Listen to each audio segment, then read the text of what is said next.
नमस्कार, आरपी किचनमध्ये आपलं स्वागत आहे। तर मी आज आषाढ स्पेशल कापण्या बनवणार आहे। तर साहित्य घेतलेलं आहे, 3 वाट्या गव्हाचं पीठ घेतलेलं आहे, 1 वाटी भरून गूळ घेतलेला आहे।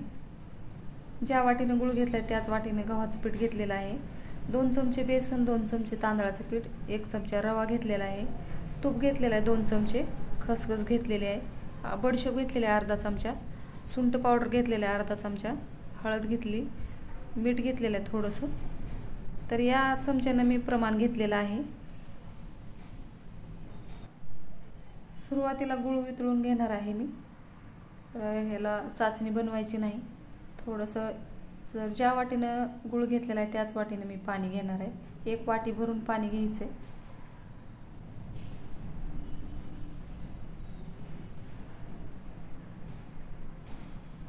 कमी गॅसवर गूळ वितळून घ्यायचा आहे।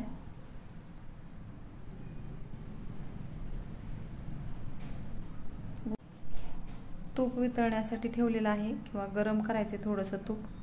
तर इथे मी मोठ्या भांड्यामध्ये गव्हाचं पीठ घेतलेलं आहे, तांदळाचं पीठ टाकायचे 2 चमचे, 2 चमचे बेसन टाकलेलं आहे, बेसनामुळे चवदार कापणे होतात। रवा टाकलेला 1 चमचा, थोडंसं मीठ टाकायचे, हळद टाकायची, रंग छान येतो कापण्याला यासाठी। तर इथे बडीशेप मी थोडीशी वाटलेली आहे ती टाकलेली आहे, सुंठ पावडर टाकले। तर आता इथं तूप एकदम गरम झालेलं आहे, तर याच्यामध्ये टाकून घ्यायचे आणि सुरुवातीला चमच्याने मिक्स करायचे आणि नंतर हाताने मिक्स करायचे। ते एकजीव करून घ्यायचे सर्व। तर सर्व पिठाला एकदम छान असं तूप लावून घ्यायचे हाताने, अशा पद्धतीने हाताने चोळून घ्यायचे। तर आता संपूर्ण पिठाला एकदम छान असं तूप लागलेलं आहे।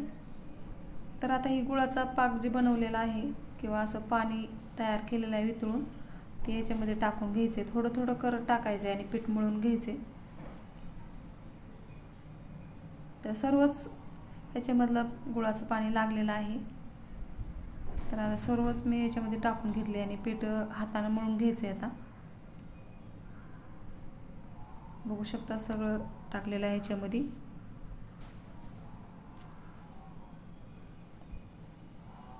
तर मी योग्य प्रमाण वापरून कापण्या बनवलेल्या आहेत, बघू शकता,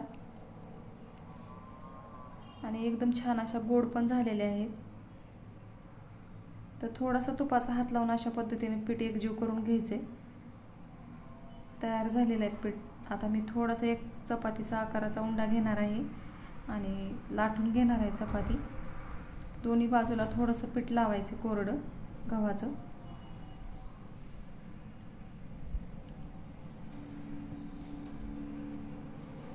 तर चपातीच्या आकाराची लाटून घ्यायची चपाती।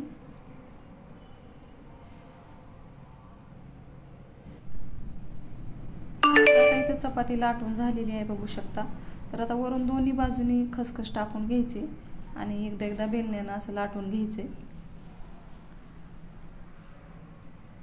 तर अशा पद्धतीने मी एक थोडी जाड चपाती असते तशी त्याप्रमाणे मी लाटलेली आहे आणि दोन्ही बाजूनी खसखस लावून लाटून घ्यायचे एकदा।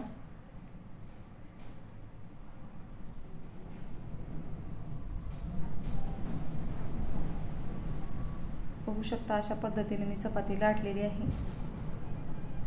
तर मी आता कापण्या बनवून घेणार आहे। मला ज्या आकाराच्या बनवायच्या त्या आकाराचे बनवू शकता। तर मी छोट्या साईजमध्ये बनवणार आहे, तर 1-1 इंचाच्या अंतरावर असं कट करून घेत आहे आणि तिरकस अशा पद्धतीने कट करून घ्यायचे।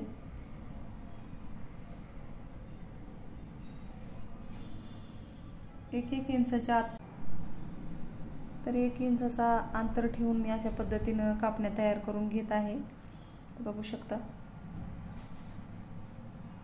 तर अशाच पद्धतीने मी सर्व कापण्या तयार करून घेणार आहे।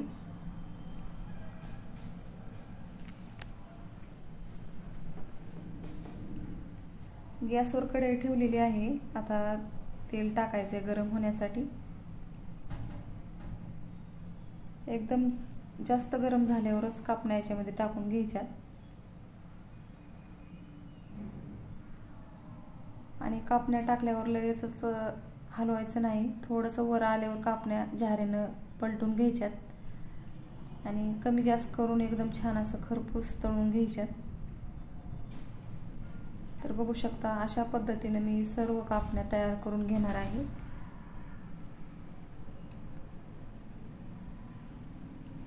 तर आता सर्व कापण्या तळून झालेल्या आहेत. आता एका प्लेटमध्ये काढून घ्यायच्यात आणि थंड झाल्यावर डब्यात भरून घ्यायच्यात. तर सर्व कापण्या तयार झालेल्या आहेत. तर बघू शकता थंड झाल्यावर डब्यामध्ये भरून ठेवायच्यात. महिनाभर सहज आरामात टिकतात. व्हिडिओ बघितल्याबद्दल धन्यवाद.